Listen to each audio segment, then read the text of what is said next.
Hey everybody, my name is Lindsey, and today we're going to talk about finding your why. And this is revolving around breast implant illness and explant surgery. Have you ever had a moment in your life when you realized, okay, no matter what has happened to me and I felt like I wasn't going to make it, I'm still here? And for me, that was the moment when I woke up from surgery and realized, okay, I made it through it. And that moment was the beginning of something much, much bigger than I ever expected. And it made me ask myself, why am I still here? After everything that's happened, like even well before my breast implant illness and almost dying when I had them put in, and many, many other things happening, I still wonder, why am I still here? Why am I supposed to be having a second chance? Why did I survive all that? And eventually I found my answer. I found my why. I am the author of Explant, the essential guidebook to surgery, recovery, and breast implant illness. And we're going to talk today about chapter 4, which is finding your why. You can see my little bumblebee there, which I actually got tattooed on my forearm when I finished the book after 4 years of writing it. I did not whip this up in 30 minutes on ChatGPT. This book is available on Explant. It's available on Amazon and a number of other platforms and retailers. All you have to do is Google it and find the title and find the picture. I thought that would catch some attention because, I still have some breast tissue there. I'm also the woman behind Healing Women, and it's a space that I created because I know what it feels like to be sick and not understood and gaslit and wondering what was going on with my body, and I felt betrayed. And I also know what it's like to be afraid and to question yourself. And I know what it's like to go through something that changes you physically, emotionally, and mentally. My own journey through breast implant illness and explant surgery changed the direction of my life. And that's what I want to talk to you about today. We're going to talk about chapter 4. You can find the other chapters that I started to talk about, and I'm going to talk about all 12 of them in here, but how I found my why. I didn't just wake up one morning and suddenly know what my purpose was, because I still am not 100% clear on it, but I know this is what I need to be doing right now. And everything has happened through experience, and it's happened through fear. It's happened through pain, and honestly, it happened through being given a second chance in my life. A third, fourth, fifth, I don't know, I feel like I've got 9 lives. When I woke up from surgery and realized I was still alive, I felt something I can't put into words. I felt gratitude and relief. And not the kind of gratitude where you're simply like, oh my God, I'm thankful. It was much deeper than that. It was this overwhelming realization that my life wasn't over and that I was still here. I was still on this planet. And I was still thinking about what I was going to do with my life, that I had been given another chance. I have 4 boys, and they have all grown up on me and become adults, and they have their own lives, but they still need me. And I realized that I want to be here for them too. Like, I want to be there when the day comes that they have children of their own. I want to be present. I want to have the energy to live. I wanted to be able to enjoy my life instead of constantly trying to get through the day. And I can tell you, I don't have days where I'm like, yes, it's going to be a perfect day. I'm like, oh, it's hard to get out of bed sometimes. And I just, I started thinking about all the things that I've learned throughout my life, and the difficult things, the painful things, the mistakes, the lessons, the things I wish someone had told me when I was younger. I wish I'd listened. Nobody listens, though. We all have to sort of go through it ourselves. And I thought maybe none of this was meant to be wasted. Maybe what I've been through could actually help somebody else. And that's when I realized it was starting to become more and more clear that your why doesn't have to be something massive. One of the biggest things I want you to take away from this chapter is that your why doesn't have to be an extraordinary purpose. It doesn't have to be starting a company. It doesn't have to be writing a book. It doesn't have to be about changing the world. Your why might be very simple. Maybe your why is your children, which isn't simple. I mean, this is a big deal. Okay, your children are watching you. They're watching every move you make, everything you say and do. Your children are watching you, and that is who they're going to become. And maybe it's your grandchildren. Maybe it's for your husband and partner. Maybe it's your career. Maybe it's because you want to go traveling. Maybe it's finally taking care of you. Getting back your energy. Maybe it's simply wanting to wake up one morning and feel good in your body. And, you know, your why can be just for you, which a lot of us we don't take that home to the bank, okay? It's just, we don't, as women, we do everything for everybody else. We are mothers, we are caregivers, we are wives, we are career women, we're homemakers. We're expected to do everything. And then we put ourselves fifth on the list. So doing it for yourself would obviously be the main reason, but a lot of women don't do that, and they do it for other people. And so I'm here to tell you that finding your why is what we're talking about today, and you're enough. So I want you to start with something small. When you're sick, overwhelmed, recovering from surgery, or going through a major change in your life, it's really easy to look at everything ahead and think, where do I begin? And I want to tell you something. You don't have to figure out your whole life today, which is what I do. I'm like, okay, I need to make a list. I need to get it all done. I'm a doer. I need to have it done today. For me, I just got super overwhelmed lately. My tenants bailed on me, and I was supposed to get a new roof, and they said, oh, I have to fix all this stuff before I get the roof now, 1 week before they were coming. The end of the month is coming, the tenants are gone, my house is 6 hours away. All this stuff happened at once, and I could feel like myself getting heart palpitations and panic, and I was like, okay, you know what? Just start with one thing, Lindsey, just one, and then work your way down. Pick your priority, and nothing else matters. Put everything off to the side, because sometimes we just can't do it all. Sometimes that first step is the most important, incredible step. Getting out of bed is a big deal. Some of us can't even get out of bed because we don't want to, because we're overcome with pain and grief and burden and the news and politics and. So the first step is just to try to get out of bed, take a shower, and wash your hair. Now, I start with Qigong every morning.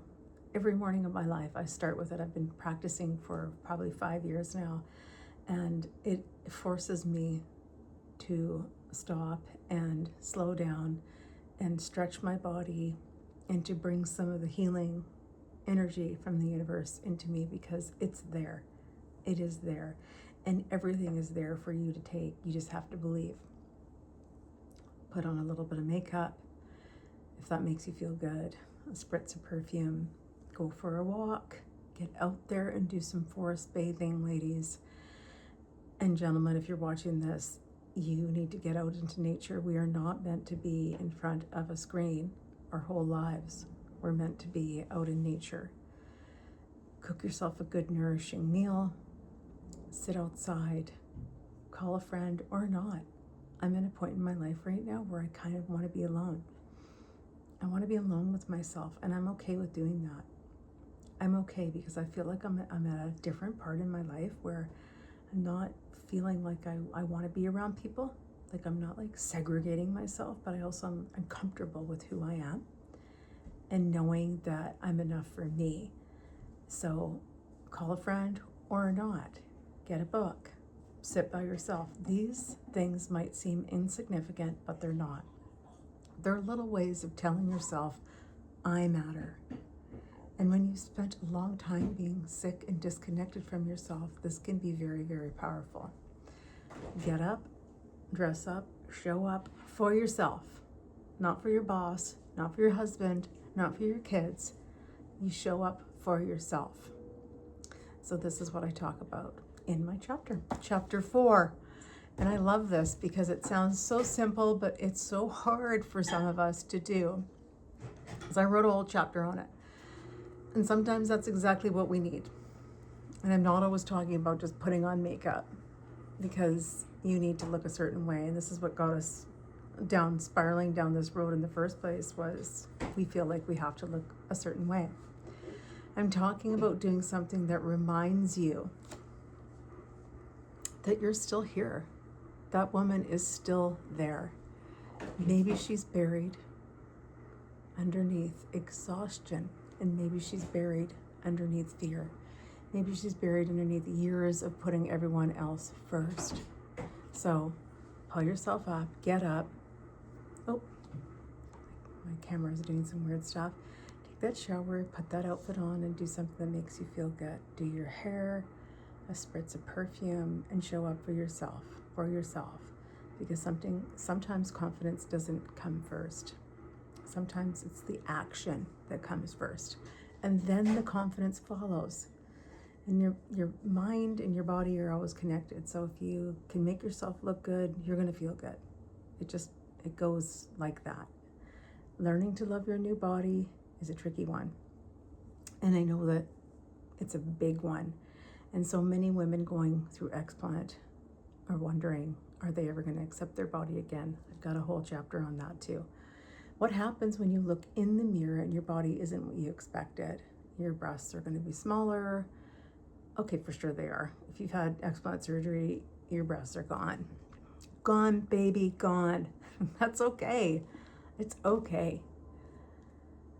It's not about that anymore. It's about health. It's about health. And you're gonna have scars. And you're not gonna feel maybe as feminine as you once did. But I want you to hear me when I say you have not lost your femininity. Your body's changing does not give you self-worth. The scars don't make you less beautiful. Smaller breasts don't make you less of a woman. Small boobs are in, by the way, big time. You are still you, and maybe this journey isn't about getting your old body back, and it's about learning to love the woman who is standing in front of you now. And that woman has been through something. She's stronger than she realizes. I know I am. It took a lot to pull through out of all of this, and now, I feel like I've got a strength in me, because if I got through this, I can get through anything in my life. And your scars tell a story. Your health matters. And there's another really important message in this chapter. It matters more than just for you. As women, we often spend our lives taking care of everyone else. I talked about this, our children, our partners, our families, our jobs, our homes. And somewhere along the way, we become the person that's last. So what happens when you don't have anything left to give? You get super exhausted. When you're sick, when you're in pain, when you're alone, when you're emotionally drained, it affects everything. It affects your relationships, your ability to be present, your ability to enjoy, and sometimes even care for your children. It affects your friendships, your work, your entire life. So taking care of yourself isn't selfish. I'm going to say that right now. Taking care of yourself isn't selfish. It is a part of taking care of the people you love, because you need to love yourself. You can laugh again, you're going to travel again, you're going to make memories, you're going to get through this. You're going to sit at the dinner table and you're going to be present. You're going to be able to hug your kids and enjoy all the things in your life. You're going to get through this. What do you want your life to look like? I mean, you think about this. Not what does everyone expect from you, not what you should be doing. Not what does society think that you should be doing, but what do you want? What have you always wanted to do? What makes you feel alive? What makes you lose track of time? What do you love? What did you love before you became so busy taking care of everyone else? Maybe there's something you used to love that you've forgotten about. And maybe there's something you've always wanted to try. Maybe you've always wanted to travel, write, paint, dance, go back to school, start a business, volunteer, learn something new. I'm learning a new language right now. I'm learning Spanish. It's not working very well, but I'm trying, and it's a process. But I feel like I'm sharpening my brain a little bit, and I'm learning something new. And maybe you don't know. Maybe you don't know what you want to do, and that's okay. You don't have to know. Sometimes your purpose finds you while you're simply living your life. And turning your experience into purpose, that's what I'm doing. And that's what happened when I decided to turn around and write a guidebook on essential guidebook on surgery, recovery, breast implant illness, how to get through it, how to start, and how to continue on when you have a new body. And this became much bigger than I initially imagined. And I didn't write it because I thought I had all the answers. I wrote it because I remember what it felt like to be a woman that was scared and looking for answers. I wanted to put all the information, encouragement, practical tools, and my own experience into one place. And I wanted another woman to be able to pick up the book and think, okay, I'm not alone. And that's incredibly important to me. And I know, even if one woman just reads this book, I've made a difference. So that's my purpose. And sometimes the greatest purpose we can find comes from the very thing that once broke us. And it did almost break me. Not because we wanted to go through it, not because it was easy, but because we can choose what we do with the experience. You do not have to have it all figured out. And to remind you of something, finding your why is not a one-time event. Your why can change. Mine's still changing. I'm like, what am I going to do with my life? And I'm almost 54. Your life changes, your children grow up, your relationships change, your priorities change, your body changes. You change, and that's okay. At one point in my life, my only purpose was taking care and raising my children. And now I'm at another stage in my life, and I'm asking, what does this next chapter look like? And that's exciting. It's exciting to me. I'm excited. I am excited. Every day is a new day. That's my motto. It should be yours too. Because maybe what happens when we stop seeing aging or change as something we're scared shitless of, we can start to see it as an opportunity to become someone new, your second chance. I believe that sometimes life gives us a second chance, and sometimes we don't recognize it immediately. Sometimes the second chance becomes disguised as a different chapter in your life. And for me, my second chance came through a journey I never, ever would have chosen in a million years. But it happened. I went through it. I'm on the journey. I made it to the other side. And there's nothing I could have done about it. I mean, besides not getting them put in. But I did. And you can't do the shoulda, coulda, woulda, because it happened. So you have to deal with it, and you have to move forward, because otherwise your life's going to be over. It's going to be over. And when you're lying on your deathbed thinking, shit, I wish I had more time, I wish I would have done that, it's not going to be a good feeling. So you need to do everything that you can possibly do to enjoy your time on earth right now. I'm changed. I'm a different person. I look at my health completely differently now. Now I'm really careful with what I'm putting in my body. And I look at my life completely differently, and my future. I realized that I didn't want to spend time, whatever time I had left, just surviving. Okay, there's a lot of things we all need to let go. We need to let go of, and we need to move forward. I want to live. I want to experience things. I want to laugh, travel, create, help other women. I want to keep learning, and I want to leave behind something that means something. Like I want to feel like I made a difference. And that's my why. That's my why. But I want you to think about what your why is. And now I want to turn this over to you, because this isn't just about my story, it's about your story. And this is why I'm trying to help women like you. Maybe because you're watching, you're thinking about getting explant surgery. Maybe you've already had the surgery, maybe you're recovering, maybe you're still trying to figure out what is happening to your health, and you're scared, you're angry, you're hopeful. Maybe you're completely lost, but there's a light at the end of the tunnel. Maybe you are, I want you to know, whatever you are, you don't have to have all the answers, wherever you are, not whatever you are. Whatever you are, alien. Wherever you are, you do not need to know everything. Just take the next step. I want you to answer one of the questions for me in the comments. What is your why? What are you fighting for? What do you want to get back in your life? What are you hoping for? Get a pen and write all this down, because knowing all this stuff helps you. And also in the back of my book, I put all these famous quotes from these fabulous women.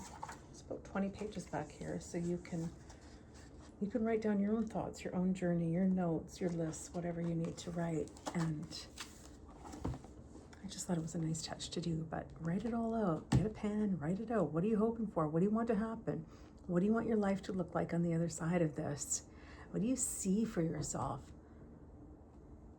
And if you don't know, that's okay too. You can simply say, I'm still trying to find my why. There's nothing wrong with that. Join me here at Healing Women, and that is on YouTube, Lindsey Mayr at Healing Women, unless you're watching this on YouTube right now, or come on over to my Facebook group, which is also Healing Women Community. Breast implant illness and explant surgery. And it's all about women too. It's not just about explant only. I'm talking about menopause and caring for aging parents and empty nesters and starting over. So if you haven't already, I'd love you to subscribe to my YouTube channel, and please share this. I'm not going to go pounding the pavement trying to get other groups to post my videos, because I hope that it'll go out there naturally. I'm going to continue talking about my book. Next, I'm going to talk about chapter 5 and share not only what's in the book, but also the personal stories behind it. My personal story, but also it's a guidebook. Chapter 5, by the way, is planning your surgery. And there's all kinds of different surgery types, en bloc, total capsulectomy, as well as pathology testing, choosing your surgeon, tons of resources. I also talk about insurance coverage, out-of-pocket costs, financial planning, where to find money if you don't have it, specialty care providers, and the starting point for your research. No endorsements at all. This is just my journey. So ladies, I want to wish you a wonderful day, and I look forward to sharing more information soon. Take care.